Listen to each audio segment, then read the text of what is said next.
और आप सभी को बहुत बहुत धन्यवाद कि आपने बहुत सपोर्ट किया। और मैं सबसे पहले तो ये दिखाना चाहूँगा गोल्ड मेडल ये मेरा नहीं पूरे इंडिया का है।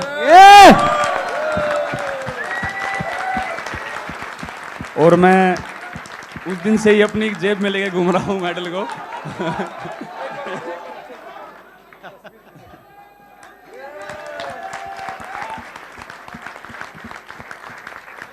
मैं सही बताऊं तो उस दिन से सही तरह से सो नहीं पाए हैं, खा नहीं पाए हैं, लेकिन जब भी मैं एकदम इसको निकाल के देख लेता हूं ऐसा लगता है कि यार सब ठीक है, कोई दिक्कत नहीं। और मैं ये बताना चाहूँगा कि मेहनत तो अच्छी हुई थी, लेकिन कहीं ना कहीं ये था मन में कि यार बहुत तगड़े कॉम्पिटिटर हैं हमारे। और मेरी वर्ल्ड रैंकिंग 4th चल रही थी और कंपटीशन बहुत ज़बरदस्त था वहाँ पे। लेकिन क्वालिफिकेशन राउंड में जैसी थ्रो लगी और उसके बाद मुझे लगा कि नहीं, ये मेरे लाइफ का सबसे जो तगड़ा मौका है ओलंपिक्स, और ये मैं नहीं छोड़ूंगा। और मुझे लगता है कि अपोनेंट को देख के और कॉम्पिटिटर को देख के कभी भी घबराना नहीं चाहिए। और ये मैंने एक्सपीरियंस किया है मेरे पहले ओलंपिक में, क्योंकि इतना अच्छा कंपटीशन होने के बावजूद भी और इतने अच्छे एथलीट होने के बावजूद भी हमने गोल्ड जीता है। तो मुझे लगता है कि बस अपना 100% दो और किसी से घबराओ मत।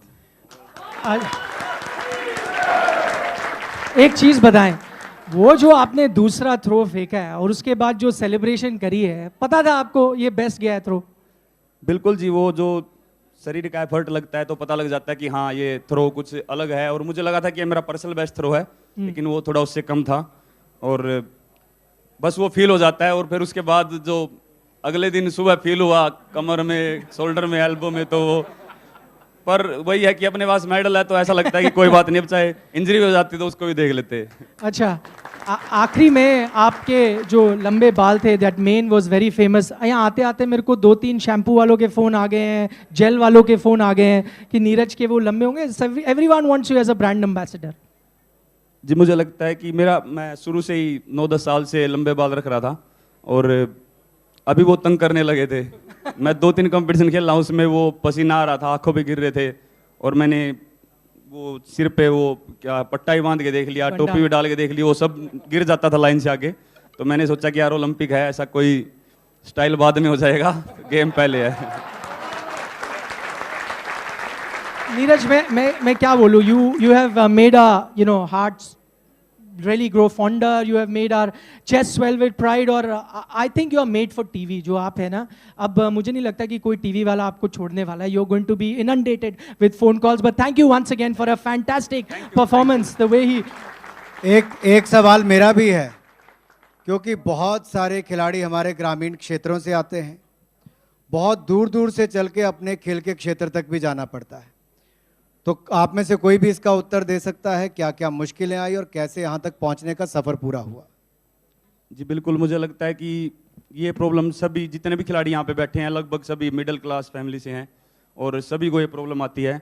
लेकिन मैं बोलता हूँ कि उनकी फैमिली का सबसे बड़ा हाथ होता है कि वो पैसे से चाहे उनको सपोर्ट नहीं कर सकते, लेकिन वो जब ये बोलते हैं ना कि तुम बस खेलो, कोई बात नहीं, रिजल्ट देखा जाएगा, तो वो बहुत ज़रूरी होता है। और मुझे लगता है कि वो जो एक स्ट्रगल होता है और वो जो कमी होती है पैसों की भी या स्टेडियम की, वो कहीं ना कहीं एक एथलीट में आग पैदा करती है कि हाँ हमारे पास इस चीज़ की कमी है और हमें मेहनत करके इसको पूरा करना है। मुझे लगता है बहुत महत्वपूर्ण बात कही है कि निचले स्तर से जो एथलीट, पिछड़े से पिछड़े क्षेत्र से भी एक जो जज्बा, जुनून और जीतने के लिए जो आग अंदर है, वही उसको इस मुकाम तक लाती है। और वहाँ पर कहीं ना कहीं बाकी स्तर पर फेडरेशंस हो, टॉप स्कीम हो, भारत सरकार हो, उसके बाद आगे ले जाने का काम भी उसके आगे किया जाता है। लेकिन इन खिलाड़ियों ने जो अलग अलग क्षेत्रों से, बहुत पिछड़े क्षेत्रों से भी आते हैं, गरीब परिवारों से भी आते हैं, लेकिन भारत के लिए मेडल जीतने में मेहनत में कोई कमी नहीं छोड़ी। तो जोरदार करताल ध्वनि के साथ इनका बहुत बहुत धन्यवाद। Thank you so much. You can take your seat.